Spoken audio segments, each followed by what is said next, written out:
레위기 15장 1절에서 18절입니다. 주님께서 모세와 아론에게 말씀하셨다. 너희는 이스라엘 자손에게 말하여라. 그들에게 이렇게 일러라. 어떤 남자가 성기에서 고름을 흘리면 그는 이 고름 때문에 부정하다. 다음은 고름을 흘리는 남자와 관련하여 부정하게 된 경우들을 밝힌 규례이다. 그 남자의 몸에서 고름이 줄곧 흘러나오든지 그 남자의 몸에 고름이 고여 있든지 하면 그는 그것 때문에 부정하다. 고름을 흘리는 남자가 눕는 자리는 모두 부정하다. 그가 앉는 자리도 모두 부정하다. 그의 잠자리에 닿는 사람은 모두 그 옷을 빨고 물로 목욕을 하여야 한다. 그래도 그는 저녁 때까지 부정하다. 고름을 흘리는 남자가 앉았던 자리에 앉는 사람들도 그 옷을 빨아야 하고 물로 목욕을 하여야 한다. 그래도 그는 저녁 때까지 부정하다. 고름을 흘리는 남자의 몸에 닿는 사람들도 모두 그 옷을 빨고 물로 목욕을 하여야 한다. 그래도 그는 저녁 때까지 부정하다. 고름을 흘리는 남자가 뱉은 침이 깨끗한 사람에게 튀면 침 묻은 그 사람은 옷을 빨고 물로 목욕을 하여야 한다. 그래도 그는 저녁 때까지 부정하다. 고름을 흘리는 남자가 타고 다니는 안장도 모두 부정하다. 그리고 그 고름을 흘리는 남자가 깔았던 어떤 것에 닿은 사람도 누구든지 저녁 때까지 부정하다. 그런 물건을 옮기는 사람도 그 옷을 빨고 물로 목욕을 하여야 한다. 그래도 그는 저녁 때까지 부정하다. 고름을 흘리는 남자가 그 손을 물로 씻지 않고 어느 누구를 만졌으면 그에게 닿은 사람은 그 옷을 빨고 물로 목욕을 하여야 한다. 그래도 그는 저녁 때까지 부정하다. 고름을 흘리는 남자가 만진 오지 그릇은 깨뜨려 버려야 한다. 그가 만진 것이 나무 그릇일 때에는 모두 물로 씻어야 한다. 고름을 흘리는 남자가 나와서 정하게 되려면 이래 동안 기다렸다가 옷을 빨고 흐르는 물에 목욕을 하여야 한다. 그런 다음에야 정하게 된다. 이래째 되는 날에 그는 산비둘기 2마리나 집비둘기 새끼 2마리를 가지고 주앞 곧 해막 어기로 와서 제사장에게 주어야 한다. 그러면 제사장은 그것들을 받아서 하나는 속죄제로 드리고 나머지 하나는 번제로 드린다. 제사장은 그렇게 함으로써 그 남자가 고름을 흘려서 부정하게 된 것을 주 앞에서 속하여 준다.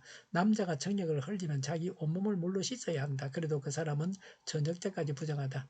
정욕이 묻은 옷이나 가죽은 모두 물로 빨아야 한다. 그는 저녁 때까지 부정하다. 남자가 여자와 동침하다가 정욕을 쏟으면 두 사람이 다 물로 목욕을 하여야 한다. 그래도 그들은 저녁 때까지 부정하다. 아멘. 레위기 15장은 33절에 기록한 대로 월경하는 여인, 성기에서 고름이 나오는 남자의 정액에 대한 규례입니다. 오늘날은 성적으로 타락한 세상에 살기 때문에 강조되어야 할 말씀입니다. 2절에 성기에서 고름을 흘리면 3절에 그 남자의 몸에서 고름이 줄곧 흘러나오든지 그 남자의 몸에서 고름이 고여 있든지 하면 그랬습니다. 고름이 나오는 것은 임질이나 요도염의 증상입니다. 무분별한 성생활로 인해서 이런 성병에 걸리게 됩니다. 성적으로도 정결해야 합니다. 부정한 것은 이절에 성기에 고름이 있는 남자라고 했습니다. 왜 부정하게 봅니까? 고름은 죄악과 사망의 표입니다. 불결한 성생활에서 생기는 병입니다. 고름이 몸에서 나온다 그랬는데 고름은 사람에게서 나오는 엄란, 미움, 교만, 탐심 같은 타락하고 부패한 인간 본성을 상징합니다. 마음 중심을 판단하시는 하나님을 두려워해야 합니다. 4절에 그가 눕는 자리, 앉는 자리, 5절에 잠자리, 9절에 고름을 흘리는 남자가 타고 다니는 안장, 모든 탈 것이 다 모두 부정하다고 했습니다. 부정한 자는 그와 접촉하는 모든 것을 부정하게 만듭니다. 부정한 자는 부정을 확산시키게 됩니다. 성결한 자는 남을 돕는 자요, 부정한 자는 남을 해치는 자입니다. 5절부터 11절에 이런 것들에 닿는 사람, 8절에 고름을 흘리는 남자가 뱉은 침이 묻은 그 사람은 옷을 빨고 물로 목욕하고도 저녁 때까지 부정하다 그랬습니다. 왜 닿는 것은 다 부정하다고 합니까? 제가 은밀하다 해도 접촉하면 오염을 시키고 그 자체를 변질시킵니다. 항상 죄를 경계해야 합니다. 타락한 자를 멀리해야 합니다. 불의한 자와 함께하면 죄에 감염되고 맙니다. 12절에 고름을 흘리는 남자가 만진 오지 그릇은 깨뜨려야 된다. 오지 그릇은 질그릇을 말합니다. 그가 만진 나무 그릇은 모두 물로 씻어야 한다고 했습니다. 타락한 심령은 철저히 부서지고 그리스도의 피로 씻어야 합니다.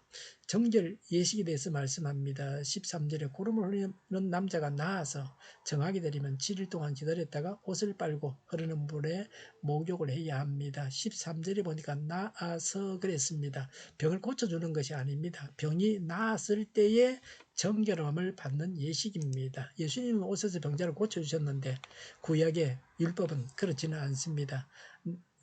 고쳐주는 것은 아닙니다. 나았을 경우에 정결 예식, 정결함을 받는 예식입니다. 13절에 7일 동안 기다렸다가 그랬습니다. 완치되었는지 지켜봐야 됩니다. 성도는 회개 후에도 항상 죄의 성향이 남아 있습니다. 부단히 경건의 훈련을 쌓아가야 합니다. 성결한 삶을 살아가야 합니다. 하나님의 백성답게 살아가야 합니다. 13절에 흐르는 물에 그랬습니다. 받아놓은 물에 씻으면 세균이 떨어졌다가 붙었다가 할 것입니다. 그렇게 해서는 안 됩니다. 수도꼭지를 틀어놓고 씻어야 세균이 떨어집니다. 손을 씻을 때, 과일을 씻을 때도 이렇게 해야 합니다. 19세기 프랑스 화학자 파스텔가 이런 병균의 성질을 밝혀냈습니다. 성경은 훨씬 전에 이 사실을 기록해두고 있습니다. 옛날 사람들은 세균이 있다는 것을 몰랐습니다. 요새는 현미경으로 세균을 볼 수 있습니다. 확대하면 아무리 작은 것도 볼 수 있습니다. 그래서 접촉을 조심해야 됩니다. 항상 세균이 있다. 우리가 눈으로 볼 수 없지만 세균이 있는 겁니다. 바이러스도 그런 겁니다. 세균이 사람 손에 묻어서 다른 사람에게 전달됩니다. 기침할 때 감염되고 말을 할 때 침을 통해서 전달되기도 합니다. 사람들을 만나면 감기에 감염되기도 하는 것입니다. 그래서 손에 장갑을 끼고 다니는 것은 위생적으로도 좋습니다. 13절에 옷을 빨고 목욕을 하고 12절에 씻고 그랬습니다. 외적 정결을 통해서 내적인 신앙의 정결을 깨야 하려는 상징적인 행위입니다. 늘 회개하고 죄를 씻어야 됩니다. 자신을 살피는 경건이 있어야 됩니다.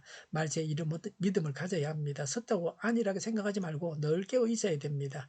14절에 8일째에 비둘기 2마리나 집 비둘기 새끼 2마리를 해막 어기에서 제사장에게 줘야 한다. 15절에 제사장이 속죄제와 번제제를 바쳐 부정하게 된 것을 속하여 준다고 했습니다. 속죄제는 부정함을 제거하기 위함입니다. 번제는 다시 언약 백성으로 회복된 데에 대한 감사와 헌신의 의미가 있습니다. 16절에 남자가 정욕을 흘렸을 때 온몸을 물로 씻어야 됩니다. 17절에 정액이 묻은 옷이나 가죽은 다 빨아야 됩니다. 그는 저녁 때까지 부정합니다. 빨고 나서도 저녁 때까지는 부정합니다. 18절에 여자와 동시마다 정액을 쏟으면 두 사람은 다 물로 목욕을 해야 한다. 저녁 때까지 부정하다 그랬습니다. 죄는 아니기 때문에 제사를 지낼 필요는 없습니다. 씻기만 하면 됩니다. 그러면 왜 부정하다고 합니까? 사람의 부패한 몸에서 나오기 때문에 그렇습니다. 또 사람은 먼지로 인해서 죄의 저주 아래서 태어납니다. 타락으로 인해서 변질되었습니다. 그래서 정액이 부정합니다. 다른 측면에서 보면 예수 그리스도로 인해서 죄인이 구원받을 수가 있습니다. 죄인이기 때문에 구원받을 수 있습니다. 의인은 당연히 구원을 받습니다. 그래서 죄인인 사람의 출생도 복이라고 할 수 있습니다. 우리가 죄인이지만 그리스도로 인해서 구원받게 하셨습니다. 그래서 의인되고 구원 얻었습니다. 죄를 멀리하는 성결한 자가 되어야 합니다. 하나님의 백성다워야 합니다. 기도하겠습니다. 하나님의 백성답게 살아가겠습니다. 구원받은 자로 살고 다른 사람을 구원하는 일에 쓰임 받기를 원합니다. 정의가 강물처럼 흘러가게 하여 주시옵소서. 교회가 분열되지 않고 하나가 되게 하여 주시옵소서. 교회가 한 목소리를 내게 하여 주시옵소서. 전쟁이 그치고 평화가 오게 하여 주시옵소서. 성경을 대적하는 자가 없어지게 하여 주시옵소서. 주사파와 공산당과 이적단체들과 적과 통일로 나아가게 하는 자들이 없게 하옵소서. 하나님을 대적하는 법과 있어는 안 될 법을 만들지 않게 하옵소서. 있어야 할 법을 폐기하지 않게 하옵소서. 일하는 자들이 정당한 대우를 받게 하여 주시옵소서. 놀고 먹는 자가 없게 하여 주시옵소서. 일을 만드는 자가 아니고 일을 하는 자가 되게 하여 주시옵소서. 파업과 시비가 그치게 하여 주시옵소서. 눈먼 지도자, 악한 지도자, 자기 배만 불리는 지도자가 사라지게 하여 주시옵소서. 앞을 보고 선한 것을 분별해서 알고 앞길을 제시하고 섬기는 지도자만 있게 하여 주시옵소서. 하나님께서 주신 건처로 섬기는 자가 강해지게 하여 주시옵소서. 지도자들과 이 백성들에게 선한 것을 분별하는 지혜를 주옵소서. 나아갈 길을 알게 하시고 취할 것과 버릴 것을 알고 행하여서 흥하게 하여 주시옵소서. 적절한 때에 고칠 것을 고치게 하옵소서. 업무 방해가 없게 하시고 업무에 충실하게 하옵소서. 쓰레기 더미를 뒤지지 말고 성경에서 보물을 찾게 하옵소서. 기도하는 기쁨, 응답받는 기쁨, 성도들이 모여서 교제하는 기쁨, 말씀해 주는 기쁨, 예배드리는 기쁨을 누리게 하여 주시옵소서. 우리 동료교회가 만구는 집 하게 하여 주시옵소서. 저희의 간절한 간구에 응답하여 주시옵소서. 예수 이름으로 명하노니 모든 병만은 물러가고 몸의 모든 부분들은 온전하게 될지어다. 신유의 기적을 베푸셔서 지금도 저희의 질병을 고쳐 주시옵소서. 코로나로 진행하는 모든 자들을 고치시고 온전케 하여 주시옵소서. 저희와 교회와 나라의 민족을 불쌍히 여겨 주시옵소서. 모든 악한 것들을 제거하여 주시옵소서. 하나님께서 기뻐하시는 교회와 나라가 되게 하시면 경제가 나아지고 물가 현상이 꺾이고 무역수지가 흑자로 돌아서게 하시며 출산율이 올라가고 출산의 기쁨을 누리게 하여 주시옵소서. 가공 음식들이 건강하게 하는 먹을거리가 되게 하여 주시옵소서. 늘 맑은 공기를 마실 수 있게 하여 주시옵소서. 필수 의료 인력 부족이 해결되게 하시며 청년들의 앞길이 열리게 하시며 합격의 영광을 누리게 하여 주시옵소서. 가뭄이 해결되게 하여 주시옵소서. 오늘도 하나님 안에서 차고 넘치는 복된 삶을 살게 하여 주시옵소서. 감사와 찬양을 주님께 돌려드리며 예수님의 이름으로 기도하옵나이다. 아멘.